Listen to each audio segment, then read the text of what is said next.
pero que, como yo les puse en el mensaje, que el calor no nos impida congregarnos. Porque imagínense que si el calor nos impide congregarnos, después buscaremos cualquier excusa para no hacerlo. Y tenemos que aprender a ser personas disciplinadas. Recién hablaba con un hermano y yo le decía, qué importante es entender esto. Porque justamente me contaba de unos hermanos que se fueron de la iglesia y que no están bien, no están pasando un buen momento. Entonces yo le decía, mira esto, qué importante es. La palabra de Dios dice que en la obediencia está ¿qué? ¿Dónde están las bendiciones? En la obediencia. Dios escondió las bendiciones en la obediencia. Están juntas. No pueden estar separadas. Cuando tú eres obediente de hacer lo que dice la palabra de Dios, no lo que a mí me parece, lo que yo creo, lo que yo siento, lo que yo veo. No, yo tengo que hacer la voluntad agradable y perfecta de Dios. Porque dice que la voluntad de Dios es agradable y perfecta.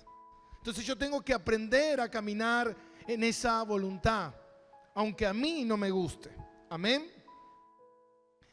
Y eso es la importancia que tiene de estudiar el libro de los Hechos, porque nosotros vamos viendo la vivencia del apóstol Pablo, ya que estamos en este último tramo del libro de los Hechos. Estamos viendo la vivencia del apóstol Pablo y cómo tiene que ser el modelo de un servidor de Dios. ¿Cómo es el modelo que Dios dejó plasmado en las Escrituras? Bajamos un poquito las cajas y subimos un poquito el retorno, apenita, para nosotros poder entender cómo es un hombre conforme al corazón de Dios. Eso es importante. Y yo titulé este mensaje de hoy, de Hechos capítulo 20. Vamos a leer desde el versículo 17 hasta donde podamos. Y yo lo titulé el sermón final de Pablo a la iglesia de Éfeso. Ya estuvimos viendo todo lo que pasó en la iglesia de Éfeso. Ya estuvimos viendo todo lo que Pablo hizo en esa ciudad, que estuvo aproximadamente 3 años ahí predicando la palabra de Dios. Se establecieron congregaciones, iglesias, se fue expandiendo el reino de Dios. Se levantó oposición por un artífice que hacía templecillos de la diosa Diana. Después Pablo sale de Éfeso y sigue recorriendo. Después vimos lo que pasó en Troas al llegar a esa ciudad, que estuvo una semana. Estuvo predicando la palabra de Dios en ese lugar alto, aproximadamente 3 pisos, donde estaban las lámparas encendidas, que se quedó hasta la medianoche predicando. Y en ese momento un muchacho cae dormido, que estaba en la ventana, cae muerto. Dios lo resucita.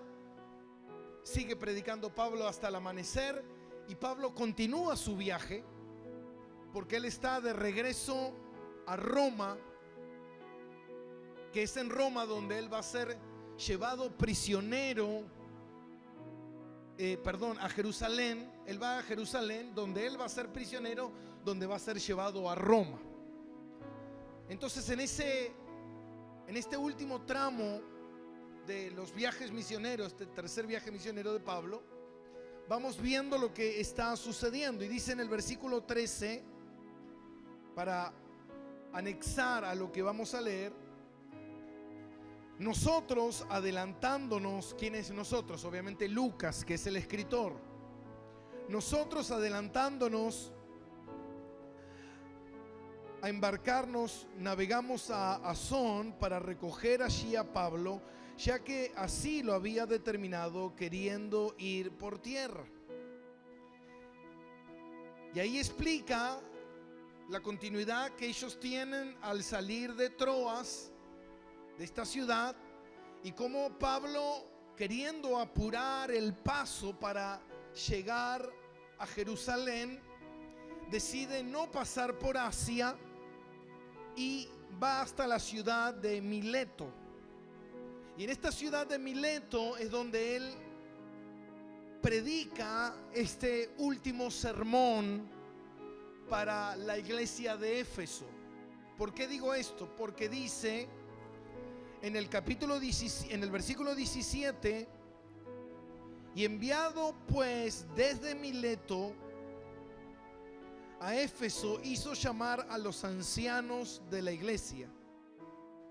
Pablo, a llegar a la ciudad de Mileto, porque él quería apurar el paso para llegar a la fiesta de los panes sin levadura a Jerusalén. Y al llegar a Mileto, él hace llamar a todos los líderes, ancianos. La palabra anciano en la Biblia significa pastores, obispo, es la misma palabra.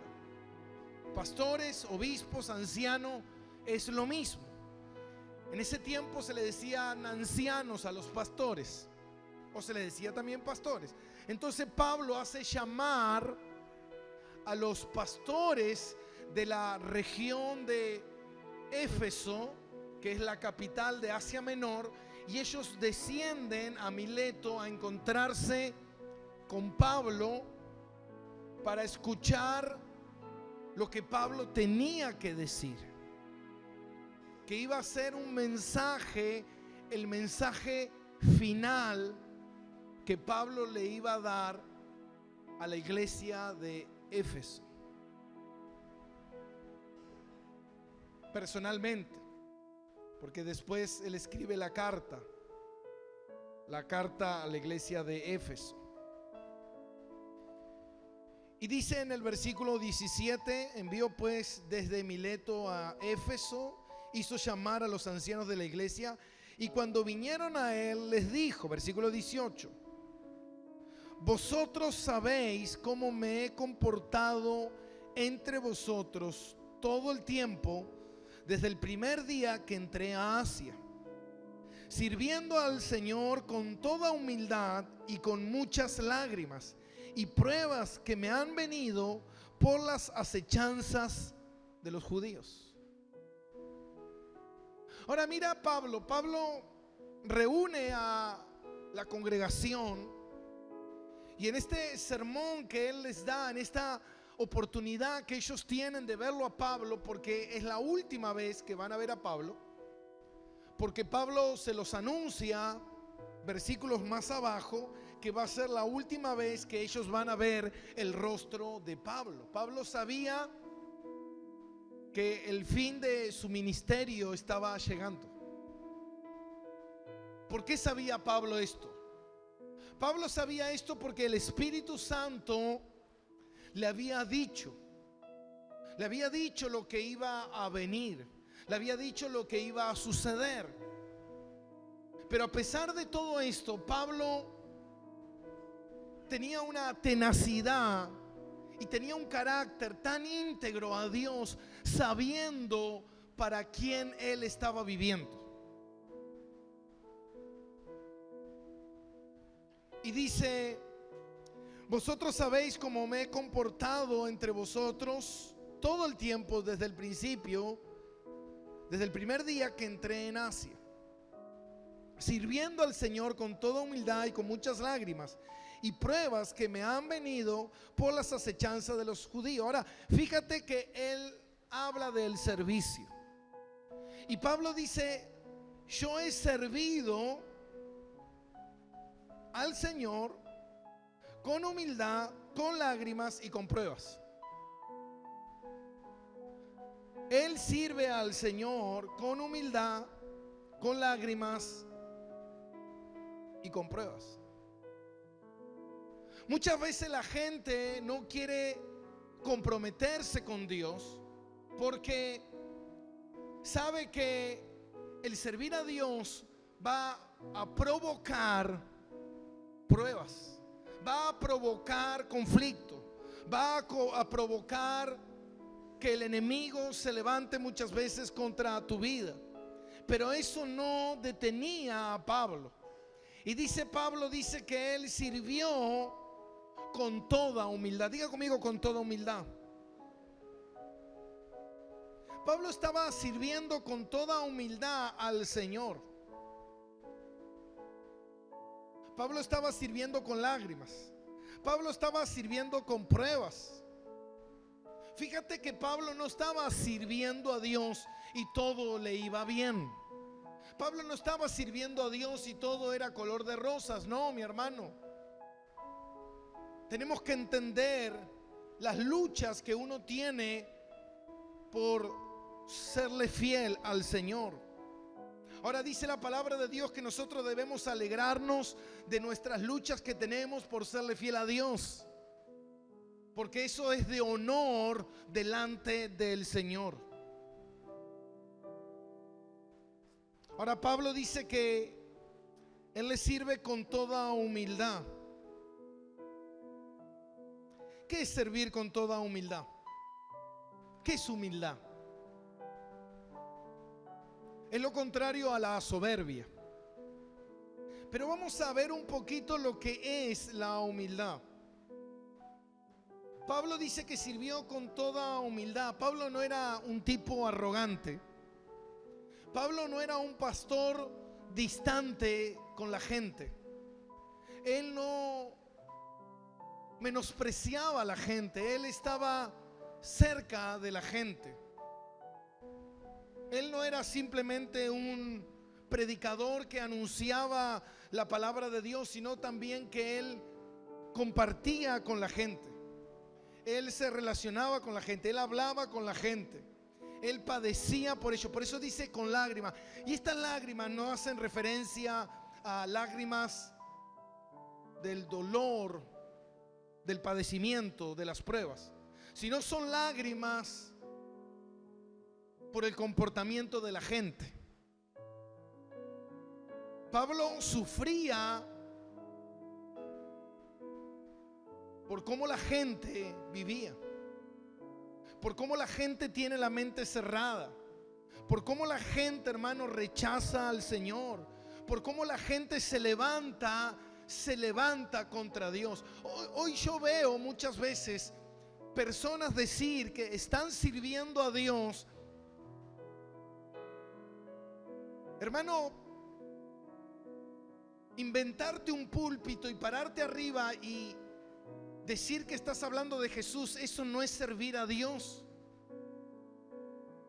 Porque Jesús mismo lo dijo. Muchos me dirán en aquel día: en tu nombre lo hicimos, en tu nombre profetizamos, en tu nombre echamos fuera demonios, en tu nombre sanamos enfermos. Y Jesús dijo: yo no los conozco. ¿Por qué? Porque para ser conocido por Jesús, tú tienes que hacer la voluntad de Jesús, no nuestra voluntad. Y Pablo muestra claramente lo que es hacer la voluntad del Señor. Porque Pablo dice que él estaba sirviendo al Señor con lágrimas, con humildad y con pruebas. Pruebas que le habían venido, ¿por qué? Por servir a Dios. Pruebas que le habían venido, ¿por qué? Por serle fiel a Dios, mi hermano. Por serle fiel a Dios te van a venir muchas veces pruebas. Ahora yo busqué lo que es humildad. Y tendríamos que entender quizás un poquito lo que es la humildad. Y por qué Pablo hace referencia, por qué Dios permite expresar aquí que él sirvió con toda humildad. ¿Por qué? Porque hay mucha gente que no sirve con humildad. Hay mucha gente, hermano, que no le interesa la humildad. ¿Y qué es la humildad? La humildad es una persona. ¿Cuáles son las cualidades de una persona humilde? Las cualidades de una persona humilde o una persona no humilde Vamos a empezar por las que no es humilde.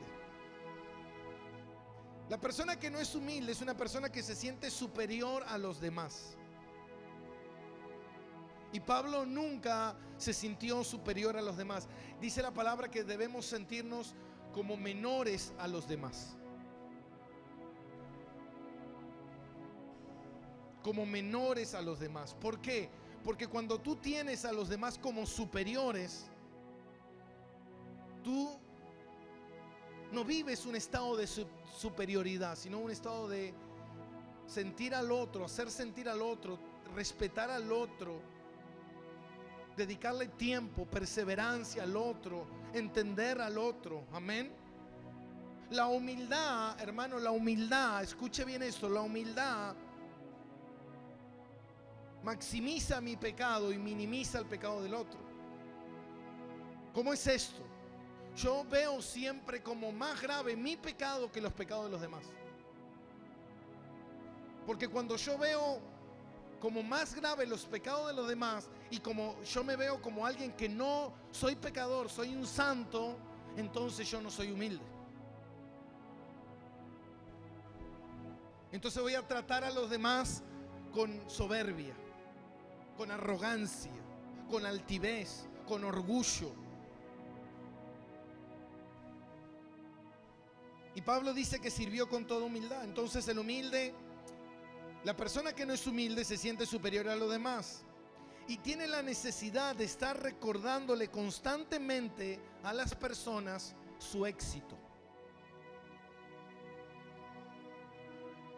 Su éxito, sus logros.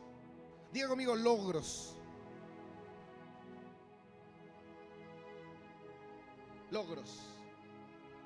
Hace poco vi, o veo muchas veces, por eso vivimos en una generación, dicen que es la generación del narcisismo, la generación del orgulloso. Todo se expone en las redes sociales, todos nuestros logros, para que todo el mundo los vea. Dígame si eso es humildad o es soberbia. A veces cuando veo personas que utilizan las cosas de Dios para decir lo logré, cuando veo a alguien con un micrófono arriba de una plataforma y dice lo logré, cree que las cosas de Dios son logros humanos. Wow. ¿Se entiende? Imagínese que mañana a mí me inviten a predicar a tal lugar y yo suba una foto diciendo lo logré, llegué. Acá no hay logros. El único éxito lo tiene Cristo Jesús, porque el único éxito es lo que Cristo hizo en la cruz. Nosotros no lo vamos a hacer, y todo lo que nosotros podamos considerar como logros en la tierra quedan en la tierra y para nada sirven. Por eso decía Pablo, yo me glorío en mis debilidades. Porque mientras más débil soy, más fuerte el Señor es en mi vida. Mi gloria está en Jesús.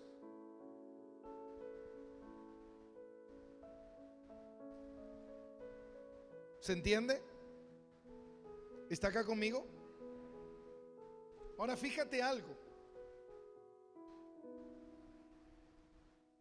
Pablo era una persona que las pruebas no impedían a Pablo que él dejara de servir.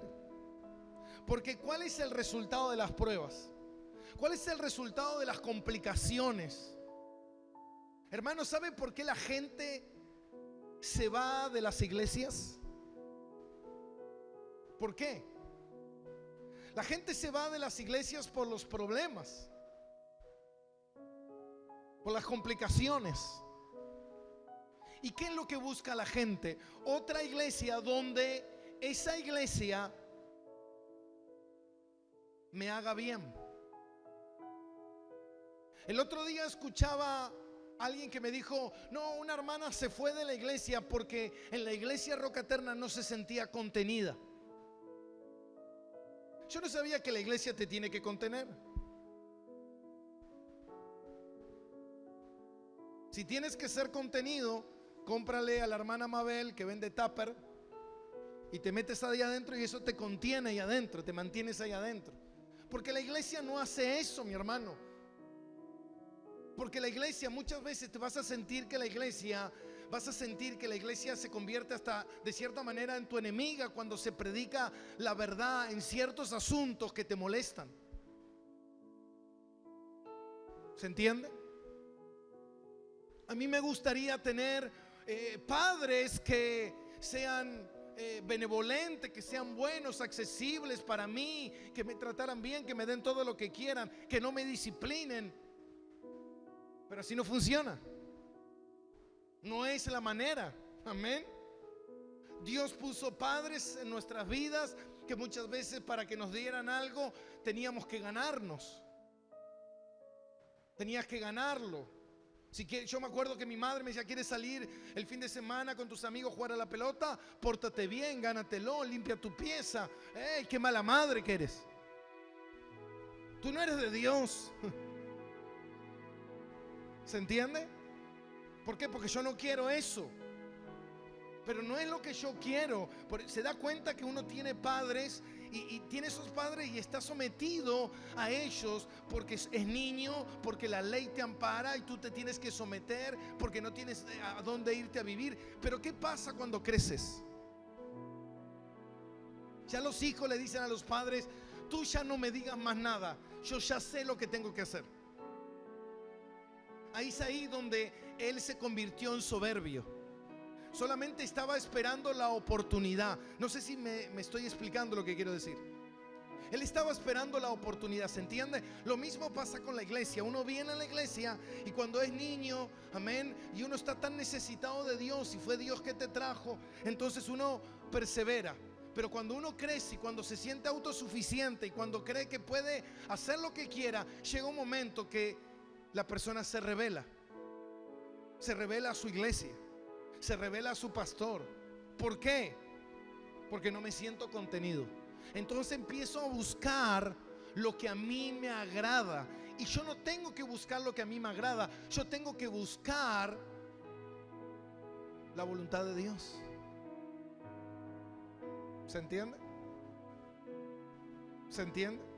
Cuando usted está casado y de repente tiene una familia y usted se casó con una mujer delgada, linda, joven, y pasan los años y esa mujer se convierte en mayor y empieza a tener peso y empieza a tener varices, estrías, celulitis, canas, se le caen los dientes.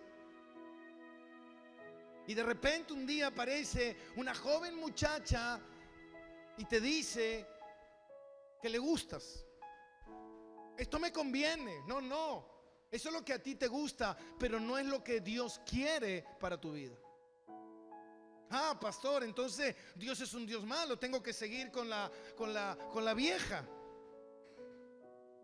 Tengo que seguir con la gorda. ¿Se entiende? Por eso vivimos en la generación del divorcio. La generación del divorcio es buscar lo que a mí me conviene. Y así estamos. Entonces, como en la iglesia sucede eso, vivimos en una sociedad que hoy todo es cambiante. Si no me gusta esta iglesia, me voy a otra iglesia. Si no me gusta esta, me voy a la otra. Si no me gusta, no me congrego, lo miro por tele. Listo, hago lo que quiero. Yo manejo el reino de Dios a mi antojo. Entonces Pablo muestra aquí el carácter de un servidor que él está sirviendo a Dios a pesar de las pruebas. Y lo está diciendo: yo les serví a ustedes con humildad, con lágrimas, en medio de las pruebas. Yo me preguntaría, digo, ¿tu pastor te sirve con humildad, con lágrimas en medio de las pruebas? Porque yo he visto muchos pastores, mi hermano, que cuando viene la prueba, ¿sabe lo que hacen? Cierran la puerta de la iglesia, nos vemos, arréglate. Yo soy pastor mientras todo esté bien. Yo soy pastor mientras las ovejas se porten bien, pero cuando la cosa se pone fea, chau. Y Pablo dice, no. Un verdadero siervo de Dios, como yo muchas veces lo he dicho, y lo he dicho años anteriores, y lo he dicho hace muchos años, hermano, van a pasar los años, y si Dios me lo permite, y si Dios me da la fuerza y la salud, yo voy a seguir estando acá. La pregunta es, ¿dónde va a estar usted el año que viene? ¿Dónde va a estar usted dentro de 5 años? Porque la iglesia no va a cambiar, hermano. La iglesia de Dios es la misma. Funciona de la misma manera. No es que el año que viene va a venir la lambada y vamos a tener boliche bailable y vamos a tener noche de talento y las cosas y usted va a surgir. No, mi hermano. Usted imagínese la iglesia de acá a 5 años, lo mismo que hoy. Ay, pastor, qué aburrido.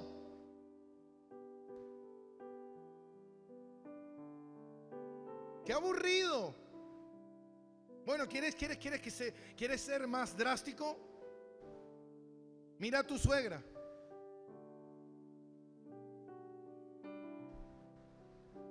Esa será tu esposa. Ay, pastor, qué aburrido. ¿Se entiende? ¿Se entiende, mi hermano? Así vivimos. No aceptamos las cosas que Dios nos pone en el camino. Y Pablo había aceptado, él había reconocido que había sido salvado por Dios y que vivía para Dios y no vivía para él. Y fíjate una cosa, versículo 20. Me olvidé, perdón. ¿Cuál es el corazón de alguien con humildad? La persona humilde es una persona paciente. La persona humilde es una persona que siempre va a ayudar al otro para que crezca. Siempre va a hacer lugar para que entren otros a su entorno íntimo. ¿Está acá conmigo?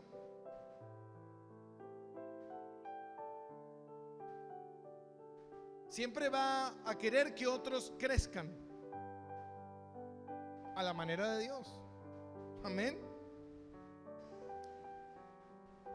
Pero Pablo, a pesar de todas las pruebas que él había vivido y todas las luchas, por eso digo, una de las cosas que hacen los conflictos, las dificultades, es que secan el corazón del hombre.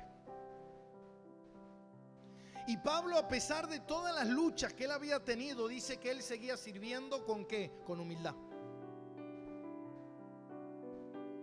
y con lágrimas. Tú imagina esto. Yo esto lo vi una vez, hace muchos años. Yo iba a ministrar a una fábrica de un empresario muy conocido acá en la Argentina, y me daban la oportunidad de ir a compartir la palabra. Y este hombre era un hombre que muy adinerado, que él había ayudado mucho. Las grandes radios de la República Argentina él las había sembrado, para que usted se dé una idea. Pero él me contaba con dolor y sufrimiento lo que había ocurrido. Dice que en una oportunidad él compró 200 radios. Imagínese, para que usted se dé una idea, cada radio vale alrededor de 500,000 pesos. Él compró 200 para que la palabra de Dios se esparciera por toda la República Argentina. Y él las sembraba en diferentes iglesias que querían poner una radio. Al tiempo él se entera que los pastores estaban vendiendo las radios para quedarse con el dinero. Este hombre se hirió tanto, se cerró su corazón, que se hizo un hombre duro, cerrado. Uno diría, bueno, es lo que pasa. Muchas veces la gente, tú hablas con gente y le preguntas, hermano, ¿por qué no vas a la iglesia? No, porque los pastores, porque el hermano, porque lo que me hicieron. Está herido, está lastimado. Mucha gente con el paso del tiempo empieza a endurecerse su corazón. Ya viene a la iglesia con mala actitud, enojado, ofendido, ofendida. Pero Pablo dice que él estaba llegando al final de su ministerio y la humildad y su corazón estaba como el primer día. Ahora la pregunta es, ¿cómo logró eso Pablo? Después de todo lo que él pasó, porque él fue traicionado por los mismos hermanos, él fue vendido por su pueblo, él fue castigado por los gentiles, él fue echado de ciudades, él fue golpeado, fue maltratado. Pablo podría haber dicho, esta gente que se vayan al infierno porque no quieren el evangelio. Pero Pablo no hizo eso. Pablo seguía predicando la palabra de Dios con un amor tan profundo. ¿Y qué fue lo que pasó? ¿Qué fue lo que hizo que Pablo no endureciera su corazón? ¿Qué fue lo que ocurrió en la vida de Pablo que no lo detuvo ni lo frenó los problemas y las crisis? Y acá está la diferencia. Mira, versículo 19. Sirviendo, ¿a quién? Al Señor. Pablo no servía a los hombres. Pablo servía a Dios. Esto lo dice en Gálatas capítulo 1 versículo 10. Pablo dice, si agradara a los hombres, no sería siervo de Dios. Pablo no servía a los hombres. Pablo servía a los dios. Pablo servía a Dios. Por eso servía a los hombres. Pero no servía a los hombres. Él servía a Dios. ¿Y cómo servía a Dios? Le servía a los hombres porque Dios lo mandaba a hacer esa tarea. Pablo tenía puesta su mirada en las cosas del cielo y no en las cosas de los hombres. Entonces tú te preguntas por qué mucha gente está herida, por qué mucha gente está lastimada, por qué mucha gente se ofende, por qué mucha gente se va. ¿Sabe por qué, mi hermano? Porque la gente viene por los hombres, no por Dios. Si tú viniste a la iglesia por un hombre, tú te vas a ir por un hombre. Si tú viniste a la iglesia por Dios, tú nunca te vas a ir porque Dios nunca se va a ir. ¿Te das cuenta? Pero cuando nosotros lo hacemos para los hombres, es ahí cuando empezamos a correr el riesgo de ser desilusionados y decepcionados. Por eso hay tanta gente decepcionada.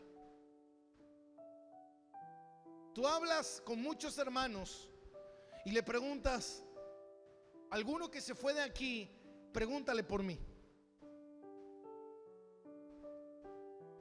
¿Y sabe lo que te va a decir? El pastor me decepcionó. Él me decepcionó. Yo esperaba otra cosa de él. Sí, yo también esperaba otra cosa del hermano y no fue. ¿Te das cuenta? Hermano, si yo espero algo de los hombres, no lo voy a recibir. Por eso hay gente, hermano, escucha bien esto.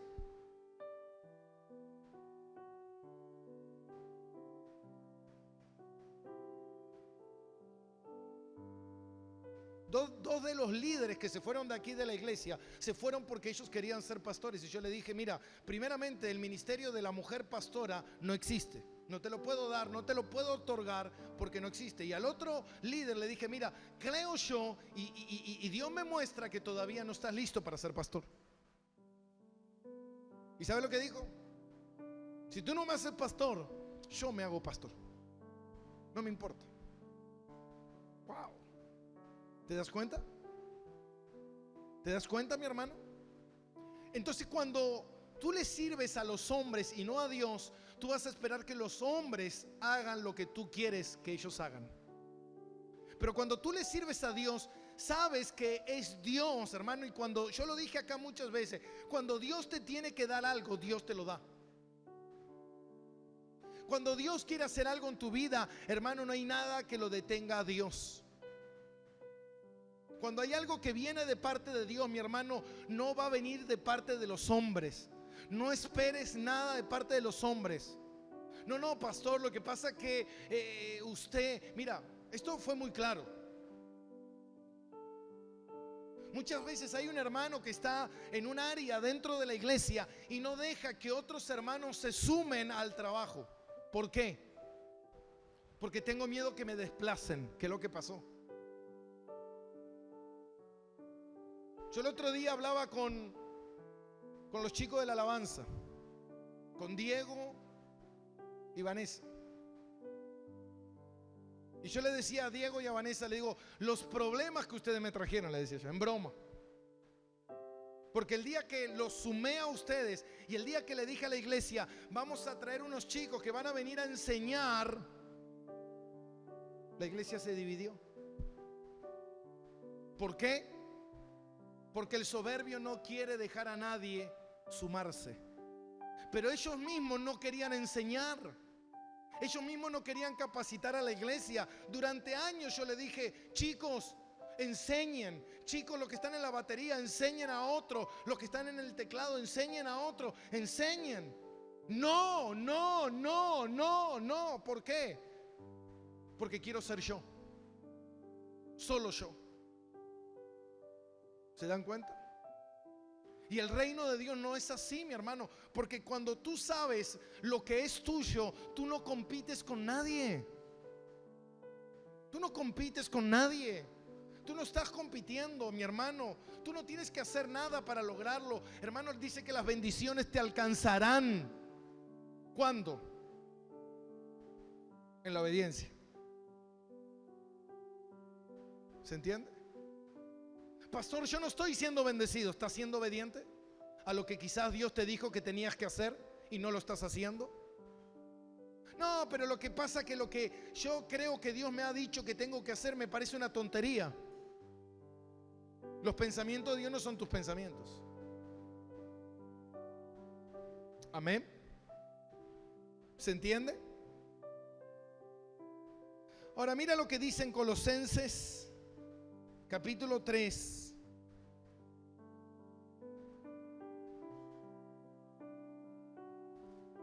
Imagínese, mi hermano, que si tenemos calor, nos vemos en marzo, abril.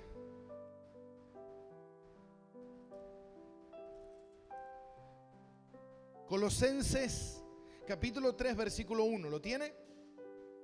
Creo que debe estar ahí. Bien. Dice: si pues habéis resucitado con Cristo, buscad las cosas de ¿dónde? Donde está Cristo sentado a la diestra de Dios.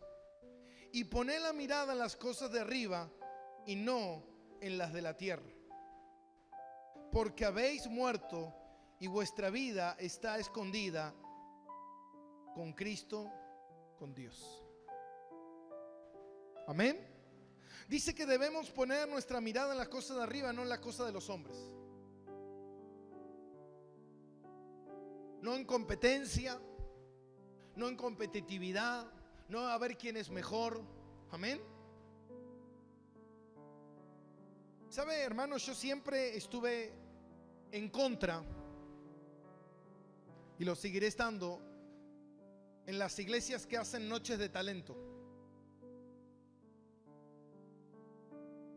Y hablaba el otro día con Diego y me dice Diego, que ellos ministran hace muchos años, dice: a mí muchas veces me invitaron a las noches de talentos, en diferentes lugares, en diferentes congregaciones, y nosotros íbamos, hasta que un día me di cuenta que eso estaba mal. Yo digo, gloria a Dios.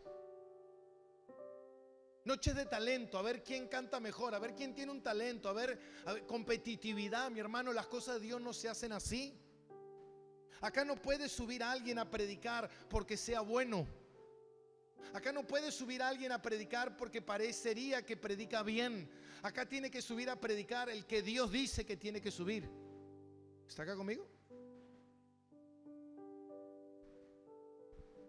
Como los chicos que se están preparando en la alabanza, que vienen a ensayar. Pastor, ¿cuándo vamos a ministrar? No, mira. No se trata de que tú te prepares. Bien, prepárate. Se trata que Dios te llame.